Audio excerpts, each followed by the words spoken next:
So ito na, mga kababayan, no?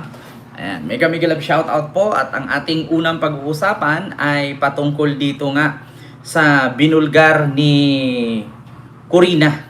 Nako po mga kababayan, ano nga ba itong binulgar ni Corina, mga kababayan?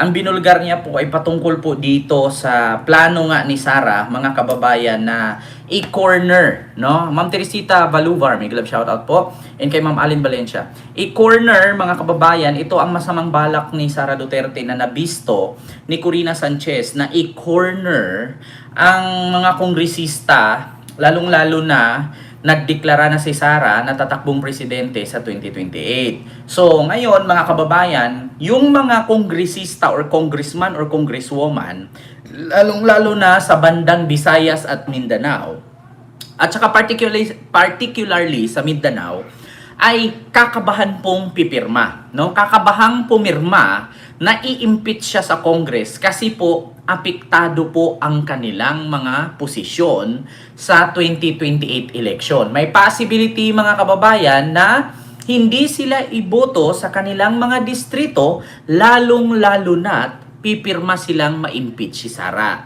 Pero sa totoo lang, mga kababayan, kung talagang maganda ang inyong mga gawain, no? Itong mga kongresista sa bandang Mindanao, kung maganda man ang inyong mga gawain dyan, maganda ang inyong mga records, wala kayong dapat ikatakot, no? Panindigan ninyo, pumirma kayo hanggat gusto ninyo kung nasa tama ang pirma ninyo. Pero kung natatakot kayo, dahil si Sara ay tatakbong presidente at kung sakali man na hindi kayo manalo or sakaling manalo si Sara sa 2028, tandaan ninyo, huwag kayong magpatalo sa isa. Marami po kayo. Ulitin ko, sa mga kongresista sa Mindanao, marami po kayo. Huwag kayong matakot na si Sara, kapag nanalo sa 2028, ay pagbabalikan kayo. Tandaan ninyo, wala pang 2028, kung pumirma kayo at i-impeach yan, hindi yan makatakbo sa 2028. Kaya yan ang paninindigan ninyo. Napakadami ninyong kongresista sa Mindanao. Huwag kayong matakot na pipirma kayo para ma-impeach si Sara. Kasi pagka pumirma kayo sabay-sabay, mai-impeach yan. So, kapag na-impeach, wala na siyang karapatang humawak pa ng anumang posisyon sa gobyerno. So, walang planong 2028 na presidency. So, walang babalik sa inyo, di ba? At panindigan ninyo na nasa tama kayo. Wala naman kayong dapat ikatakot dyan eh. Kung tatakbo man si Sarang presidente. Bakit? Kung wala ka namang ginawang pagnanakaw o katulad sa ginawa niya, bakit ka natatakot? Di ba? Diyos ko, sino lang naman ba si Sara para katakutan? Ito po, mga kababayan, pakinggan po natin ang nabisto ni Corina patungkol sa plano ni Sara. Ito po. Huwag kayong mag-abstain. Ito. Nakatayo pa rin kahit binabato. Hindi natitinag na pinabato. Tatakbo akong presidente. Nagulat ka ba? Nagulat ako sa timing. But then, considering that the impeachment case, resurrection is imminent, then this is the perfect timing for her. Yeah. Hindi ba? Yeah, I guess a lot of people were looking into saying they're not surprised. Alam naman natin na tatakbo. At least that's what we think. Pero yung timing, nangyari nga bago ang impeachment, hearing ng impeachment complaint sa House of Representatives. But also on one side, at least it's good. Somebody already declared, right? 1 year and 3 months prior to the election. 800 days. Ang aking... Ito, meron akong theory. And Ayan ha, pakinggan ninyo. Merong na-discover si Corina na masamang balak ni Sara.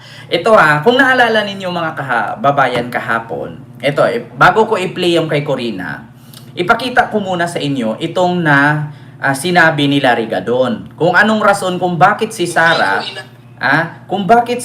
mga kababayan, ay maagang nagdeklara ng kanyang pagtakbo sa 2028. So, ito po mga kababayan, pakinggan ninyo ang sinabi ni Larry Gadon. Wait. Nasaan na ba si Larry Gadon, mga kababayan? ito muna tayo. Dito muna tayo mga kababayan kay Larry Gadon, no? Na sinabi ni Larry Gadon kahapon na si Sara, ito. Ang pag-announce ni VP Sara na siya ay kakandidato bilang Pangulo sa 2028 ay isang taktika lamang upang kapag nag-umpisa ang impeachment hearing sa kanya, ay ang kanyang magiging depensa ay sasabihin niya na ito ay political persecution dahil kasi nag-announce na siya ay tatakbo at ang nais lamang ng kanyang mga katunggali ay sirain siya sa politika. Ang pag-announce ni So, yun po ang rason ni Sara na magdeklara ng maaga para ang irarason niya dun sa impeachment ay sinisiraan siya. Kasi tumakbo nga naman siyang presidente at ang kalaban niya yung mga nagpa-file ng impeachment. Tapos mga kababayan, ngayon po ay kinorner ni Sara, no? Naku-corner po ni Sara mga kababayan itong mga kongresista. According nga dito sa sinabi ni Corina Sanchez, mga kababayan, sa nabisto ni Corina, ito po. Tatayo pa rin kahit binabato ng binabato. Hindi natitinag. Tatakbo akong presidente. Ayan. Nagulat ka ba? Nagulat ako sa timing. But then, considering that the impeachment case, resurrection is imminent, then this is the perfect timing for her. Yeah. Hindi ba? Yeah, I guess a lot of people were looking into saying they're not surprised. Alam naman natin na tatakbo. At least that's what we think. Yan, Pero yung napakinggan ninyo timing, nangyari nga bago ang impeachment, hearing ng impeachment complaint sa House of... So sabi nga ni Pinky Web, timing nga ang pagdeklara ni Sara kasi nga sinabi niya habang wala pang hearing ng impeachment. So, ang purpose ni Sara dyan mga kababayan, dalawa lang. Itong pagdeklara niya, pwede niyang ialibay doon pag pinatawag siya sa Congress or sa Senate na pinulitika siya. Kasi nga, malakas ang kanyang ratings, malakas ang kanyang pangalan, at siya ang pinakamalakas na pambato or kandidato ngayon pagka-presidente sa 2028. So, ngayon mga kababayan, ay yan ang gawin niyang panangga doon. Pangalawa, yung pag-announce niya ng pagtakbong presidente, matatakot daw ang mga kongresista na pipirma na i-impeach siya. Kasi, tingnan niyo. representatives. But also on one side, at least it's good. Somebody already declared, right? 1 year and 3 months prior to 800 the days. elections, kung tama ang aking... Ito, meron akong theory. Ayan. Dahil lang sa Marites ito, na mayroon daw mga ilang congressman na nahihikayat ng wag bumoto para sa impeachment. Wag pumirma. Ang kapalit doon, hindi sila pag-iinitan, susuportahan, Ah. at dahil sila kinakabahan, dahil wala pang katapat si VP Sara at mataas siya sa survey, parang yun ang balak nila, mag-a-abstain or mag-a-absent. Ayan. Ayan na, mga kababayan. Yan ang masamang balak ni Sara. Ang ginawa niya, kinorner niya, no? Kinorner niya itong mga kongresista. Lalong-lalo na sa mga lugar ng Mindanao. Una, sorry mga kababayan. Una, ang ginawa niya mga kababayan ay ganito. So, kumbaga, naiipit ngayon naiipit itong mga kongresista, mga kababayan. Kasi kung ikaw ay kongresista na part ng Mindanao or congressman or congresswoman, talagang matatakot kang pumirma. Kasi bakit? Hindi kasi pa alam ng mga congressman or congresswoman kung sino ang makakalaban ni Sara. Kung ang kanilang ang makakalaban ni Sara ay medyo malakas, so wala silang pangamba. Ang problema lang ngayon mga kababayan, si Sara kasi laging nauuna sa ratings. Pero mga kababayan, simple lang po ang katapat kay Sara. Bakit po matatakot ang mga kongresista kung hindi naman sila nagnakaw tulad kay Sara? 'Di ba? Kung nagnakaw sila, talagang matakot sila. Inagawa na nila ng umpisa yan, pa-impeach na nila, tapos ngayon matatakot sila. Ba't sila matatakot? Ang sinabi nga dito ni Corina, either mag-absent or mag-abstain. Sa madaling salita, mag-abstain, hindi pipirma. Magpalipas oras sa labas, tsaka papasok pagtapos na ang hearing or pagpirmahan. So ngayon mga kababayan, unang-una dito, ang mga matatakot dito ay pabandang Davao Region ng mga kongresista. Kasi sa totoo lang mga kababayan, ang sa tingin kasi ng mga DDS, ang buong Davao Region ay DDS lahat. Uy, wag po kayong tanga. May pamilya po ako dyan sa Davao Region, hindi po kami DDS ha. Hindi po sila tanga. Puro po yan, kadalasan po dun kakamping. So, ngayon mga kababayan, wag po kayong, actually itong mga DDS, advanced to mag-isip, parang mga alien yan Itong mga DDS para sila mga alien. Na sa tingin nila naapakan ni Sara ay kay Sara na. Sa tingin nila ay nandyan si Sara ay si Sara agad ang mananalo sa lugar na yan. Tandaan niyo mga kababayan, hindi lahat sa Davao Region kay Sara. Davao City lang sa kanya. Pagdating nga sa Sigalot, pagdating sa gulo, pagdating sa krimen, pagdating sa droga, pag sinabi mong Davao del Norte, Davao del Sur, di ba? Ang sabi ninyo, hindi yan sa mga Duterte kasi Davao City sila. Tapos ngayon, pagdating sa yabangan na maraming butante, sasabihin ninyo, mga baluarte ng Duterte ang Davao. Davao City lang. Davao City, hindi Davao Region. Kakapal ng pagmumukha ninyo. Di ba?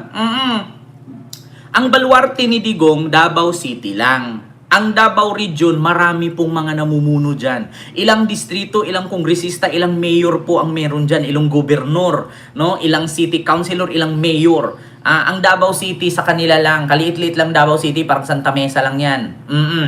So ngayon, mga kababayan, ito ang kumbaga parang nabablackmail ni Sara ngayon, itong mga kongresista. Pero nasa isip-isip ko, sabi ko, bakit naman kabahan ang mga kongresista or hindi pipirma kung nalaman nilang tatakbo si Sara pagka-presidente? Kung pipirma sila lahat para i-impeach si Sara, hindi na makatakbo yan. Di ba? Bakit sila natatakot? Kung sabay-sabay silang pumirma lahat, do you think pag na-impeach si Sara, magkakatakbo pa? Hindi. Katulad nito, mga kababayan, no? Sasabi ni Congresswoman Laila de Lima na pananakot, no? Pananakot ang ginawa ni Sara. Ay hindi ni Ronald Llamas. Ayan, pananakot sa mga kongresista. Ayan, pakinggan po natin ang numero unong political heckler ng Pilipinas, pero numero uno din tong political analyst Kahit sinasabihan siya ng iba na hindi yan may mga mayayabang na nagsasabi na si Ronald Llamas hindi yan political analyst. Pero para sa akin itong pinakamagaling magpaliwanag sa mga politikang topics, Secretary Ronald Llamas in the house. Hi, Sec! Magandang umaga, Alvin. No? Salamat naman sa iyong magandang introduction. Siyempre. Sure, if I deserve it. Siyempre marami na naman kukontra. Personal ko yung naranasan. Bakit ba? Para sa akin, ikaw ang pinakamagaling. Magpaliwanag. Pag may politika, yung alam mo yun, yung may yung Salamat arok, po. yung carry, Ma'am yung kayang sabayan Ma'am ng ordinaryong mamamayan. Secretary, anong basa mo? Nagdeklara na si Vice President Sara Duterte na tatakbo siya sa pagka-presidente sa 2028. Well, una, hindi naman siya bago. Nagsabi na siya a couple of times before, a year ago, more than a year ago, na siya ay interesadong tumakbo sa 2028. Isa sa dahilan yan kung bakit mataas yung kanyang survey. Dahil siya pa lang ang nagpapakilala. Ngayon, finormalize na yun. At medyo calculated yung timing. Dahil kahapon ay dapat umakyat na sa Rules Committee yung impeachment niya, yung tatlong articles of impeachment. So, malinaw na piniframe niya yung kanyang pagtakbo batay dyan sa impeachment na malamang ay mangyari sa Kongreso. So, framing yan Ang framing niya ay, kaya siya ini-impeach, ay siya ay kandidato for president. Yun yung una. No, yung ganong klaseng framing. Ikalawa ay dahil sa kanyang pag-announce at siya ay for now ay number 1 sa mga survey. Ikalawa ay magandang oportunidad ito para yung mga politiko natin, especially yung mga kongresista, ay kausapin na siya. Kausapin na siya ay medyo magdalawa o tatlong isip para pumirma dito sa kanyang impeachment. No? So, sabihin parang babala ito, parang warning ito, Sec? Yes, sa mga congressman at mga tsaka mambabatas. Na parang, sige. Warning at negosasyon. Na sumama na kayo sa akin. Huwag kayong pumirma dyan sa impeachment. Tatakbo akong presidente at kung ako ay manalo, ay delikado ang inyong posisyon. Ayan. Katlo ay, katulad ng sinabi ko kanina, makakatulong ito para magkaroon siya ng bump sa survey. Na finormalize na niya yung kanyang pagtakbo. So, malamang, yung susunod na survey, inaasahan niya na siya ay magkakaroon ng bump, no, dito. Dahil alam naman yan ng mga survey firms ikaw ay magkakaroon ng pagtaas o bump kung i-announce mo na ikaw ay tatakbo. Ayan. So yun yung tatlong dahilan. Tingin ko in terms of framing para dito sa kanyang kandidatura. So yan ba'y magkakaroon ng epekto sa mga mambabatas naman, sa mga congressmen specifically, para hindi magtagumpay ang impeachment laban sa kanya? Ayan. Pananakot nga. Posible, dahil just a few months ago, ay may mga tao na siya na kumakausap sa mga kongresista na all is forgiven, all is forgotten. Yung inyong mga balat sa akin nitong nakaraang mga taon, especially last year, yung pagpirma nyo sa impeachment last year, marami yun Alvin, mga 260 yung pumirma. 200 ay, plus. makakalimutan ko na at forgiven na yan, kung hindi kayo pipirma sa impeachment ngayon. Ayan. So may ganong hugot. Pang-blackmail kasi. Sinong emisaryo niya? Well, kung sino-sinong mga galing sa mga isang religious group, no?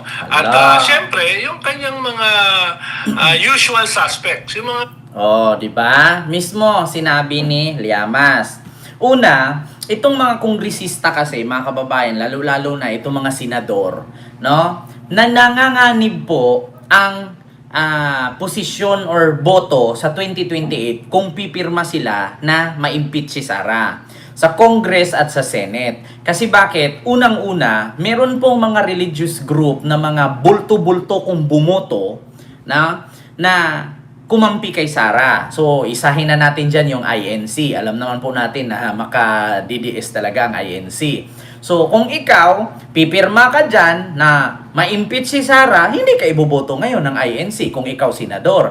Kung naalala ninyo, ang INC nga mga kababayan, ang sabi nila, ayaw nilang ma-impeach si Sara. So, kita naman po natin.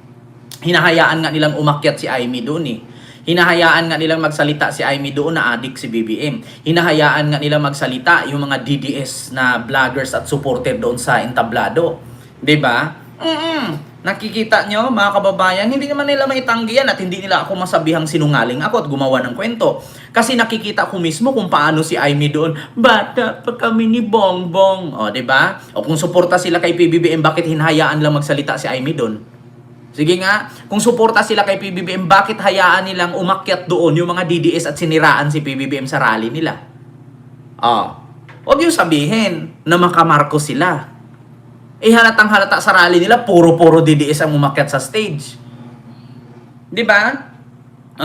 At saka huwag nilang sabihin na makamarko sila. Si Marcoleta nga, nakaalya kapatiran nila. Alam naman natin na kay Duterte sumuporta. Lokohan? Bulag-bulagan lang? 'Di ba?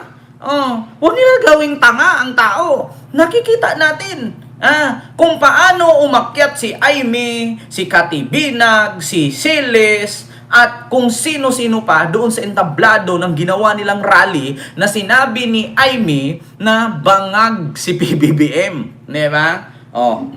Alam nga naman, itatanggi pa nila yon. Hinahayaan nga nilang i-televise yun, naka-live Diba? Ganun yun, mga kababayan. Kaya nga, sa totoo lang, makukorner at kumbaga nahuhulog, mabablackmail dito ang mga kongresista at ang mga senador. Kaya sa ngayon, mga kababayan, nahihirapang magdesisyon ang mga senador at kongresista kasi syempre, ang isipin ng mga senador at kongresista, boto, kapalit ang impeachment ni Sara. Pero, ako kung may manood man sa akin ngayong senador at kongresista, isa lang ang masasabi ko. Kung talagang gusto ninyong magserbisyo sa bayan, huwag niyong isipin yung boto. Bakit? Ang tao kasi, kapag nakita ng tao na ganyan kasama si Sara, yung boto ninyo magta-times 10 yan. Huwag kayong matakot. Bakit kayo natatakot? Ang dami-dami ninyo. Tandaan ninyo si Sara, kandidato pa lang, kayo nakaupo na. Hindi porket hindi kayo pipirma, pag nanalo siya, pagbabalikan kayo, paano siya makatakbo kung ngayon palang i-impeach nyo na? Sige nga, huwag kayong magpatalo, Diyos mio Marimar. Biruin ninyong mabuti Biruin ninyong mabuti. Kung ngayon palang i-impeach nyo na, Congress at Senate, walang Sara sa 2028. Pero kung hahayaan ninyong makatakbo yan, manlilin lang yang mga yan. Akala ninyo nakakalimutan ni Sara yung ginawa ninyo nung unang impeachment na almost 250 plus kayong pumirma? Na in-impeach nyo siya? Babalikan kayo niyan. Manalo matalo yan, babalikan kayo niyan. Kaya ngayon pa lang, lubos-lubusin nyo na.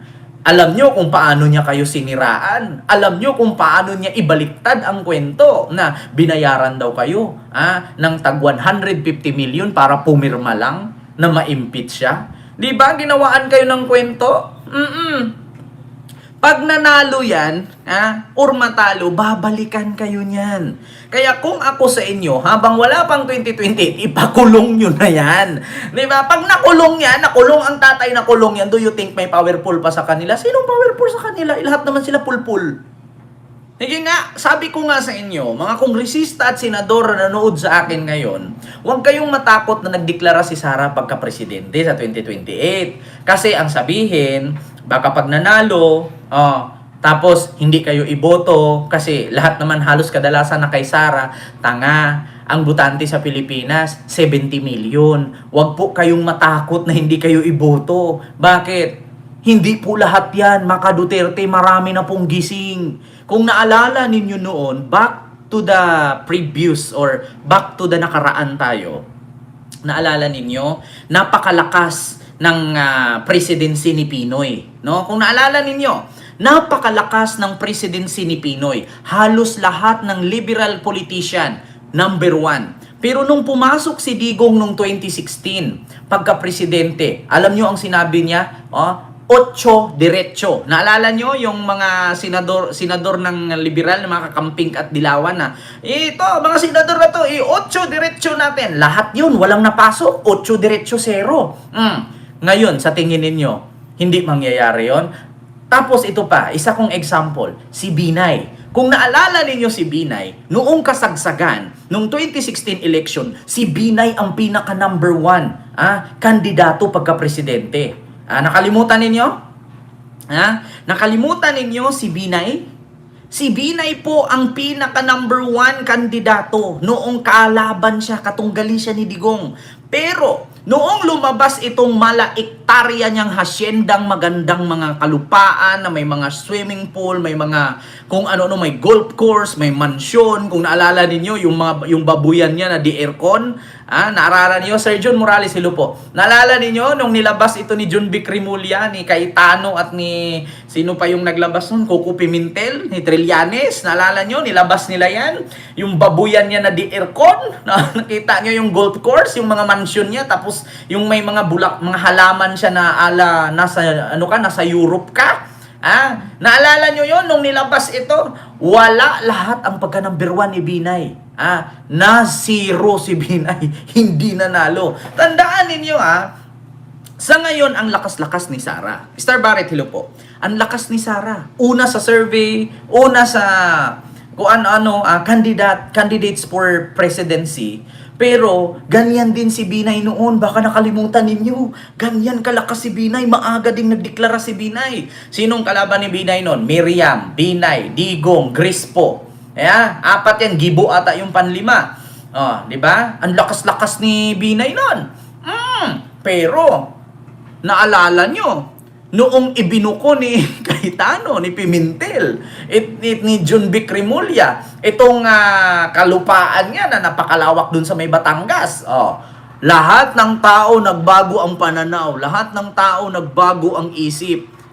Lalo na dyan sa impeachment, pag nalaman yan, yung mga yaman ni Sara na nilihim nila sa taong bayan na wala silang pera. Nako, magugulat kayo niyan. Oo, naalala niyo. Yung kay Binay, kalupaan lang yun. Lupa, mansyon, golf course, swimming pool, tapos may piggery siya na di aircon, di ba? Nakita niyo yon? Lalo na pag nalaman sa impeachment trial, itong mga pera ni Sara kung saan galing at bilyones ang halaga. Di ba? Lalong mawalan yan. Sabi ko nga sa inyo mga kababayan, pakinggan ninyo ang reaksyon ni John Vic Remulla sa interview ni Corina. Ito, pakinggan nyo sa Billionaire News Channel. Patuloy ang manhunt sa Philippines' most wanted Charlie Atong Ang na utang umano sa kaso ng mga Marami pa nawawalang magbago isang niyan, Sa mga flood control kababayan. scandal naman, hinahanap pa rin ang isa sa mga key players na si resigned Congressman Saldico. Ikaw ganyan? Ito mga kababayan ulitin ko sa inyo. Yung pag-declared ni Sara na tatakbo siyang presidente na ang aga-aga pa, 1 taon pa at 3 buwan or 800 days mula ngayon, marami pang magbago. Pakinggan ninyo ang explanation ni John Vic Remulla kasi ganyan din ang nangyari kay Binay. Ang aga nilang nag-declare, ang aga nilang ng kampanya, ikot sila noon. Lahat ng mga lahat na kay Binay, lahat kasi ang lakas ni Binay noon. Vice President siya noon, tapos tatakbo siyang President. Nagulat kayo, nabura si Binay. Di ba? Tinadtad ng kaso, lalo na yung overpricing niya na City Hall. Di ba? Sabi ko sa inyo, overpricing City Hall lang yun. Bumagsak yung ratings ni Binay. Tandaan nyo.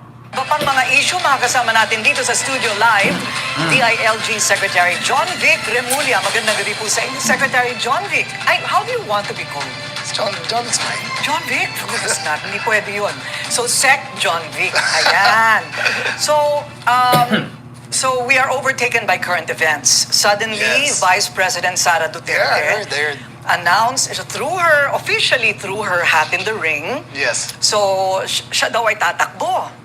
So anong inyong reaksyon dito? It's her day. Let's araw niya to eh. Di ba? Let's let her have her day. And, Don't you think it's too early? she's the best judge of that. Hindi naman tayong pwede mahusga niyan eh.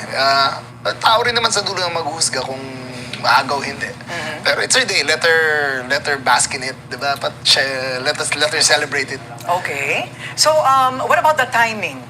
I mean, right before the scheduled impeachment vote against her. Well, that will be her biggest argument. Kasi sasabihin niya, kaya lang ako ini-impeach dahil tatakbo ako presidente. Oh, Then, diba? that becomes the argument. Okay. So, a good political strategy in my opinion. She's doing it right. Okay. Pero sa politika kasi, hindi 1 plus 1 eh. It's not a linear equation. So marami Ayan. pang mangyayari dyan. And it's never perfect. So, Diba? it's Kita nyo, narinig nyo, sabi ni John Vic, ginawa niyang pag-declare niyan kasi yan yung irarason niya sa impeachment na pinulitika siya. Pero ang politika, hindi siya 1 plus 1. Marami pang magbago dyan. Maniwala kayo sa akin mga kababayan. Pag naumpisahang kalkalin ang impeachment niya at yung kung saan niya dinala ang confidential fund, saan niya ginamit, totoo bang tumanggap siya ng pera mula sa Pogo, tumanggap ba siya ng pera mula sa drugs, dito masira ang pangalan ni Sara. Pag nalaman ng taong bayan na tumanggap siya ng milyon-milyong pera mula sa droga at sa Pogo, mapatunayan na pati mga DDS isusuka siya. Maniwala kayo sa akin mga kababayan. Una, ang Pogo galit na galit ang taong bayan dyan. Pangalawa, ang droga. Kahit sabihin mong DDS ka ngayon, pag usaping droga, alam kong galit ka kahit bobo ka. Hindi ka naman bungol, hindi ka rin bulag. No? Pag usaping droga, galit ka. Ngayon, pag nalaman ba ninyo na si Sara ay tumanggap ng pera mula sa droga, hindi ka magagalit? Matutuwa ka? Pag nalaman ba ninyo na yung pagpatay-patay ni Digong doon sa mga di umano'y addict na walang drug test at walang due process, pinatumba agad na wala naman sa saligang batas, pag nakita kang naggamit ng shabu ay barilin agad? Walang ganun, Mars. Ngayon, pag napanood ng mga DDS yan, ang sasabihin ng mga DDS, putang ina, front lang pala nila yung patay-patayan, pero tumanggap pala sila ng milyones dyan. Alam niyo mga kababayan, hindi pa nila yan ma-realize ngayon. Pero pag nakalkal sa Senate at sa Congress yan, magbago ang pananaw ng mga DDS yan. Yan ang sinabi ni Trillanes na game changer. Magbago talaga, mga kababayan. Magbago talaga ang pananaw ng mga DDS. Kung malaman nila na, nabudol pala tayo. Si Digong, si Sara, protector pala ng droga, tumanggap pala sila ng milyon-milyon. Pati pa si Hanilit. Kung naalala ninyo, si Baste, si Pulong, si Digong, si Sara, si Hanilit. Sa pinakita ni Trillanes na tumanggap sila ng milyon-milyon every 6 months. Nakalimutan nyo yon, yung ipresent niya sa Quadcom ni Trillanes na tinanggap nila Buong pamilya, si Hanilet, si Digong, si Baste, si Pulong, si Sara. Mula kay Sami Uy. Nako, mga kababayan. Magbago pa yan. Sabi ko sa inyo, malaking pagbabago. Si Binay noon, kung naalala niyo, number 1 si Binay. Nakalimutan nyo yata ako. May isip na ako niyan. Actually, high school na ako niyan eh. Nung tumakbo si Binay, noong 2016, ano ata ako niyan? 3rd year high school, 4th year. Diba? Ito pakinggan nyo mga kababayan ha. Ipakita ko sa inyo ha. Ito po yon. Bago tayo mag-proceed sa pangalawa. Ito. Sami Uy. Drug money to Duterte. Ayan na. Pakinggan ninyo mga kababayan. Ay, hindi ito. Sa shop to eh. Guys, totoo kaya yun? Ito. Sami Uy. Ayan. Kaya nga siya na-mention po na siya ang Lord of all drug lords. Ito po ay sinabi niya na mga kasabwat ni Duterte ay sina Michael Yang, Charlie Tan, Sami Uy. Dito po, ito pong mga transactions na ito. Ayan. Meron pong kay Vice President Sara, meron po kay Duterte, meron po kay Baste Duterte, meron kay Pulong Duterte, at meron po kay Hanilet Abansenya. Kita Ito niyo? po mga ito ay mga managers checks under their name na ang origin po ng account ay yung isa dun sa mga drug lords na minention ni Las Cañas na si Sami Uy. Ayan. Ito po, siguro ng mga panahon na yan, 2011 to 2013, medyo kumpiyansa sila sa kanilang mga gawain, kaya may physical na checks, no? Pero after that, ang mga deposito diretso na sa account, so wala nang paper trail. Pero makikita natin dito yung pattern po, Mr. Chairman. Nagdidibidendo yung drug lord dun sa pamilya nila Duterte tuwing October at April. No? Kaya sunod-sunod po yan. And by the way, makikita po natin si Vice President Sara, meron po siyang 2 checking in-encash dyan under her name, manager's checks.